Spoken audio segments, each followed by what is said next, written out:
Beletrina v živo. Lepo pozdravljeni v Beletrini v živo. Danes se bomo pogovarjali o knjigi Kakor vam drago japonskega avtorja Junichira Tanizakija. Avtor prvega slovenskega prevoda je Iztok Ilc. Pogovarjala pa se bom z avtorico spremne besede in profesorico na Filozofski fakulteti v Ljubljani, doktorico Nagiso Moritoki-Škof. Lepo pozdravljeni. Dober dan. Konnichiwa. Konnichiwa. Začniva najprej pri avtorju, par besed o Tanizakiju. Velja za enega najpomembnejših japonskih avtorjev, mislecev. Leta 1964 je bil tudi nominiran za Nobelovo nagrado za literaturo. Po čem pa je najbolj prepoznaven? Kaj je tista njegova posebnost? Tanizaki se je rodil leta 1929 v Tokiu in od otroštva je začel pisati en spis, pa eno pravljico, potem pa odraščal, ampak skozi do smrti je skozi pisal in tudi meni je prav zanimivo je to, da je poskušal način pisanja in je poskušal izvrečiti značilnost japonskega jezika in je spremenil stil pisanja. In tako, v stilu je spremenil v 60 letih, ampak tema je bila skozi enaka. Ta ljubezen pa še ženska. Ja, te dve stvari, ne, da je skozi ista tema, isto temo je obdržal, pa je še stil se je spremenil, tako kot njegov izziv. Ne. Odraščal je v času tudi nekakšnih družbenih sprememb. Takrat se je Japonska tudi začela odpirati nekoliko na zahod. Kakšni so bili ti vplivi? Takrat, ko je Tanizaki se rodil, Japonska je tako, pred 20 leti od rojstva je Japonska odprla svojo državo proti zahodu, pa proti tujih držav. Pol v Japonsko je prišla nova, moderna, civilizirana kultura. Ne? Potem je bila velika sprememba na Japonskem, še posebej v Tokiu, tam, kjer se je on rodil. On pa se je rodil v četrt starega dela v Tokiu in tam so bili delavci, meščani, pa so uživali svoje življenje v družbi. So kuhali skupaj, ne, ali pa so si posodili denar včasih. Ampak to je bil star del takrat, ko se je on rodil, ker nov del Tokija je že bil na zahodnem delu v Tokiju. Potem tam so bili novi ljudi za novo oblast, pa novo znanstveno, ne? Tako da tisti star del je bil malo pozabljen, ampak je bilo veliko bogat kultura. Ne? On se je rodil tam, potem je odraščal.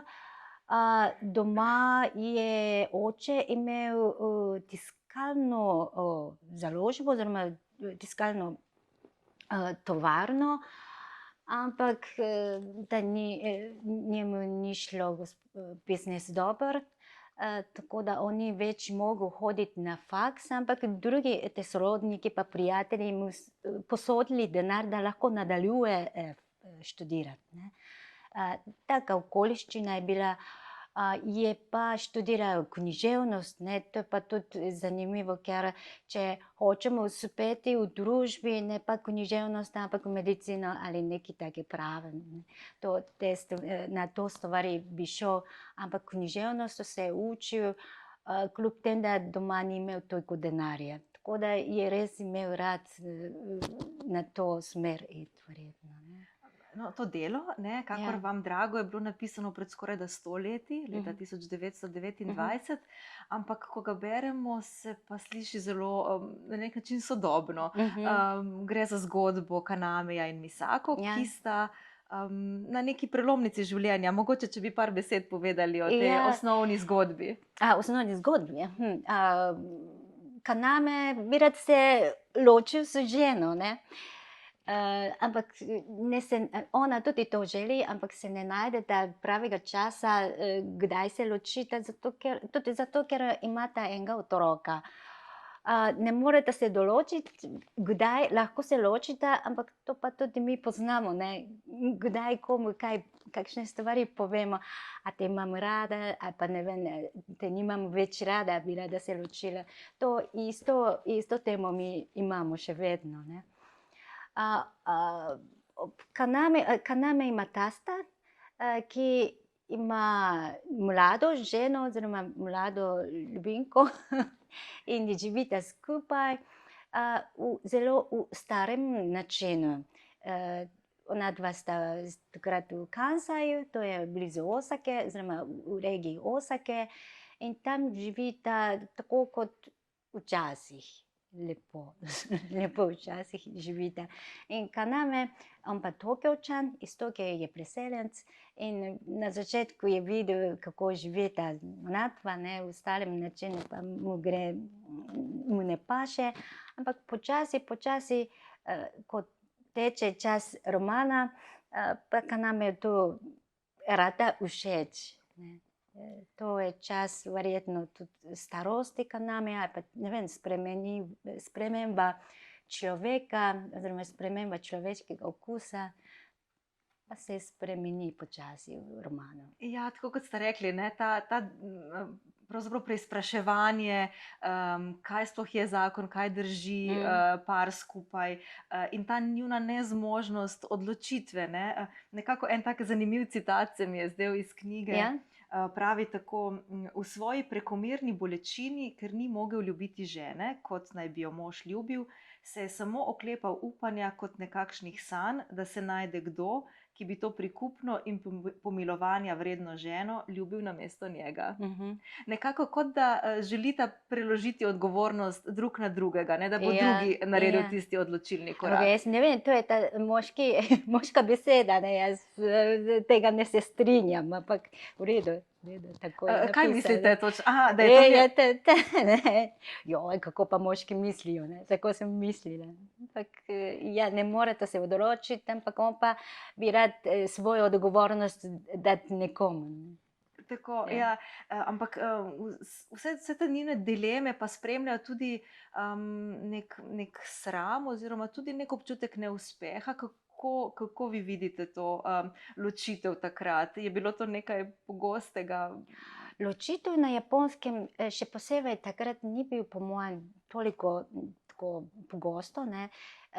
Zdaj pa še bolj, kaj bi rekla, evropeizirana Japonska, modernizirana Japonska, veliko ločitev je, ampak je pa to še vedno res, da ženska sama težko tako zasluži zase pa za svoje otroke, tako da ločitev na Japonskem še vedno je taka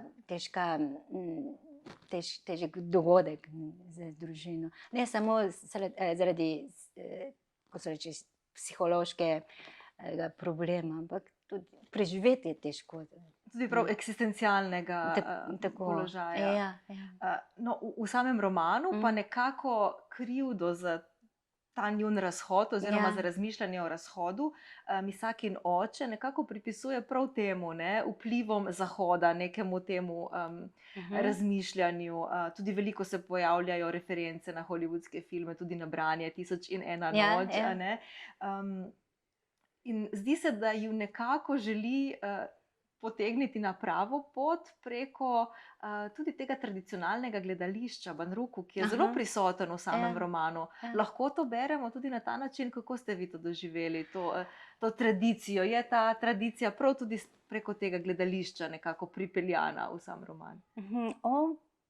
Tanizaki je bil prav navdušen nad Džoruri.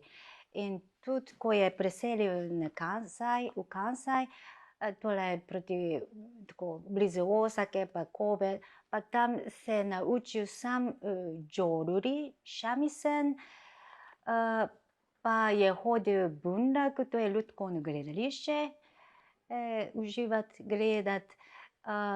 Je pa, ne vem, če je to, lahko rečemo, da je to prava tradicionalna smer, Zato ker je pa v kulturi je več plasti, ne? A je tradicionalno, mogoče na dnu, pa še pridejo nove stvari, vedno. In en od teh je pa hollywoodski film, drug pa ne vem, če zdaj pa taka ameriški pop kultura, ne? Ali pa pop glasba, če na japonskem govorimo. Tako da je pa več plasti in mi hkrati več stvari vidimo, ne samo, naprimer, bundak, ne. Ja, Misako je bila navdušena bolj na nove kulture, on pa počasi se je spremenil, tako poudariti staro kulturo. A vi tudi mogoče, ne vem, takrat, ko ste bili vi mladi, ste poslušali pop glasbe, zdaj pa ne vem, kakšno na harmoniko glasbo poslušate, ne vem. Se spreminjajo okusi. Ja, res je, ja. Ali pa raje jeste govejo juho kot prej, ne? Ja, tak način. Ampak recimo, za tiste, ki nismo videli takega gledališča, vi ste zagotovo bili, ne, v kakšni taki predstavi, a bi nam malo opisali, kako to izgleda? V romanu nekako se zdi, kot da tudi traja zelo dolgo, a ne, lahko je taka predstava. Zdaj tak bundak gledališče je tako, ne vem, koliko ur traja. Že dolgo nisem šla gledat, 2 uri, 3 ure mogoče maksimalno. Zato, ker ljudje hitro živijo, pa ne morejo toliko se družiti, sesti, ne pa gledati. Včasih je bilo tako kot na otoku Avi, kot opisano v romanu, da so celo noč oziroma cel dan in celo noč gledali to gledališče. To je tako kot senčno gledališče v Indoneziji. Zjutraj se začne počasi, pa ljudi prihajajo, prinesejo kosilo, lunchbox, ne, obento box, in se pogovarjajo in grejo na stranišče, pol jejo, pa ne vem, spet se pogovarjajo. Tako počasi so gledali in se konča, ne vem, polnoči ali zjutraj šele. In dolgo gledajo, vmes seveda zaspijo gledalci. Tako so gledali in takrat pa ni bilo tako ločeno med odrom in gledalcem, oziroma gledalci in igralci, in vsi skupaj so to uživali. Je pa zdaj zelo elegantno gledališče, tako kot tradicionalno gledališče narejeno, tako da eno lutko animirajo 3 ljudje, en pa brez maske, 2 pa imata masko. Potem animirajo te, ne vem, 1 meter visok lutke, tradicionalno oblečeno, torej v kimono je oblečeno, in prav lepo animirajo, oziroma tako, ko gledam, tako kot človek oziroma igralec igra. Enkrat sem gledala kabuki, torej človek igra, ampak kot v načinu bundaku. Tako da človek igra lutko. Ampak to je bilo tudi zelo fascinantno, ker ta človek ali tisti igralec, ki igra lutko, pa verjetno to deformirano, ne, takrat, ko je žalosten, oziroma jaz sem gledala eno junakinjo, torej žensko sem gledala, ko je žalostna, pa vemo, kako se obnaša. Tako da roko gor, obraz gleda, ne vem, 25 stopinj tja, in to pa je taka tipična, kako se reče, položaj žalosti, in to vemo, oziroma takrat, ko razumemo, pa večji vtis mi naredi, ne. Zato to je, ne vem, kaj je razlika med navadnim gledališčem in lutkovnim gledališčem, pa ne samo to razlika, ali človek ali lutka, ampak je pa še nekaj obstaja, po mojem, ampak ne vem, ne znam povedati. Se spomnim, ko sva se pripravljali na pogovor, ste nekako omenili, da ko ste prvič videli to animirano lutko, da se vam je zdela kar zelo realistična, no, še bolj kot, ne? Ja, zelo. Tako kot uživa, ne, živa ljudka. Pa še ena posebnost je tega gledališča, če se ne motim, zgodi se nek moment v sami predstavi, ko gledalci lahko tudi nekako posežejo na nek način. Ja, to pa še posebej v kabuki se dogaja takrat, ko recimo pauzira ali klimaks, ne, da gledalci kličejo imena tega igralca. In to pa tudi tako enoten prostor se naredi. In to se dogaja tudi na otoku Avi. V samem romanu. In to gledališče se pojavi res na različnih mestih, nekako nas spremlja skozi celoten roman, obisk različnih predstav. Kaj bi rekli, a lahko rečemo, da je gledališče oziroma kot nek performans, tudi njun zakon, ker intimno živita drugačno življenje, kot ga kažeta navzven Kaname in Misako. Recimo že njun sin, Hiroshi, skoraj da nič ne ve o njunem potencialnem razhodu. Oče od Misako ne ve, da ima ona pravzaprav ljubimca, on občasno zahaja k prostitutkam. Kako je s tem? Ja, ne vem, vsi nič ne vejo, ampak vse vejo, ne. Tako sem mislila, da Hiroshi pa vse ve, tudi če ne ve, oče pa tudi ne ve, ampak vse ve, da je nekaj narobe, on pa hodi k ženski, ona pa ima ljubimca. To nekako vse počuti, ne, tako mislim. Ne pa, da ve ali ne ve, ampak neki voha. Ampak vsi pa igrajo nekakšno igro, ki se šele potem proti koncu. Ja, tako kot gledališče, tam vse skupaj. Ja. Pa tudi tako je napisan, ne. Tanizaki je prav znal, po mojem, če primerjamo kot drugi pisatelji, prav lepo znal pisati, kako se spremeni ta duha ali misel.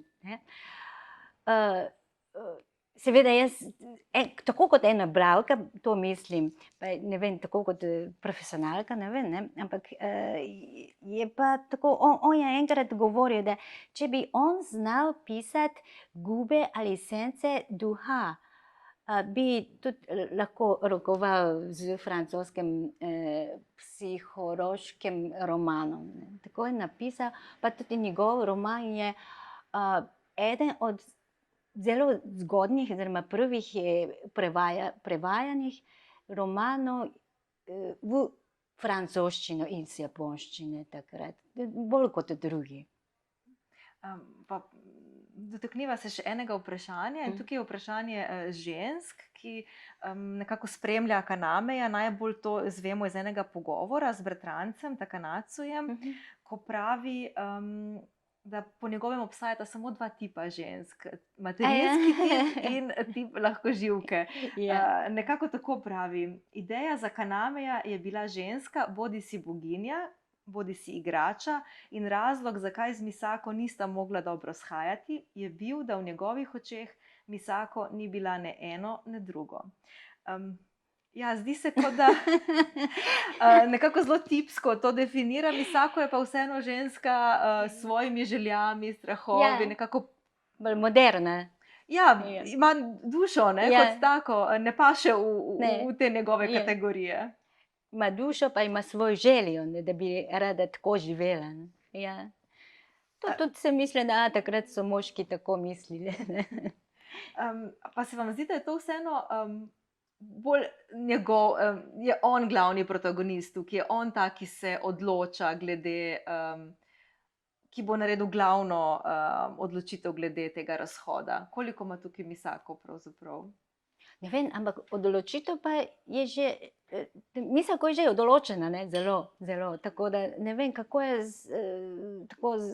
kako gre ločitev na papirju, ampak ona se je že odločila. To je vedno tako, po mojem, tako v družini. Ne vem, kako je v Sloveniji v družini. Oče je glavni, tako kot steblo, ampak tako odločitev pa mama ima ključ. Mama ima ključ za odločitev. Ja, in tukaj čez celoten roman, poleg te njune dileme, nekako avtor preizprašuje tudi ta vprašanja vzhoda, zahoda, modernosti, tradicije. In tako kot sva že na začetku omenili, nekako Kaname na začetku se bolj spogleduje z modernim, potem pa na koncu kot da vidi neko lepoto tudi v tej tradiciji, tudi v tem, kako recimo živi njegov svak. Kaj bi lahko rekli, a najde prav v tem neko pomiritev, neko odločitev, ker nenazadnje nekako pušča tudi odprt konec romana, a ne? Ja. Je vseeno se vrača k tej tradiciji kot nekim koreninam, tam kot nekim prostorom, kjer je mirnejši. Ja. Po mojem, kaj je dobra ali moderna kultura dobra, tradicionalna kultura dobra, to ni vprašanje, ampak meni se zdi, ka name je bila všeč ta tradicionalna kultura. Ni pa Tanizaki hotel izogniti te moderne ali pa evropske kulture, ampak tam so, ampak kdo ima kaj rad?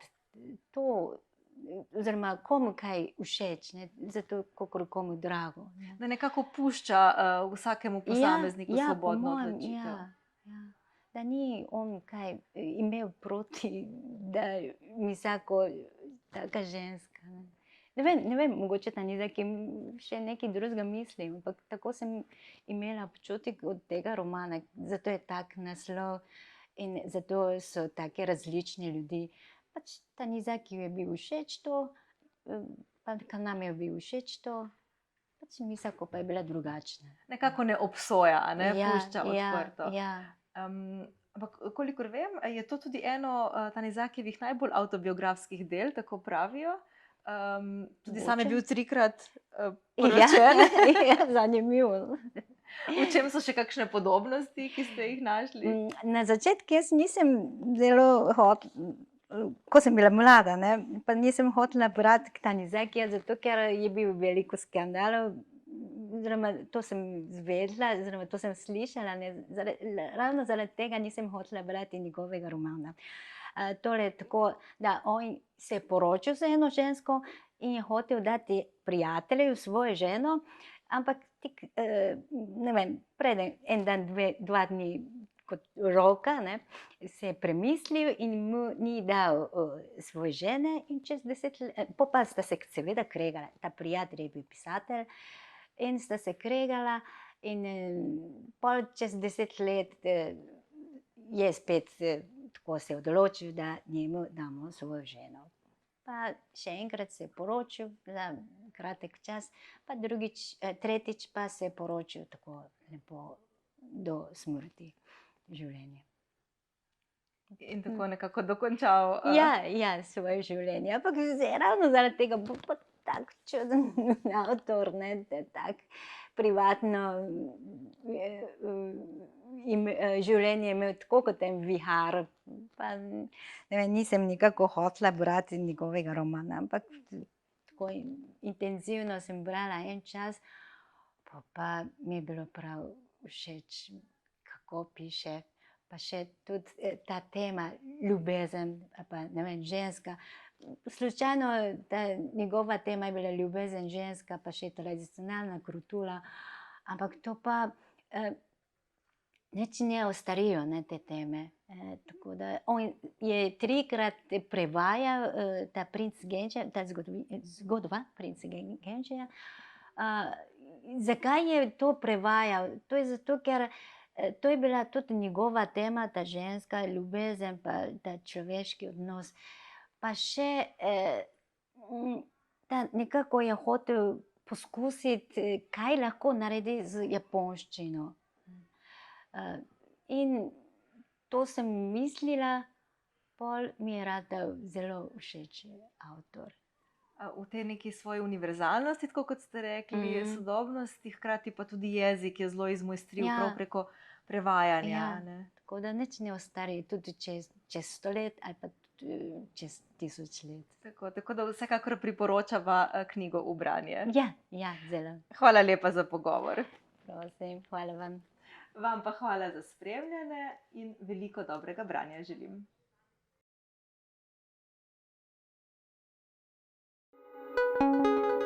Beletrina v živo.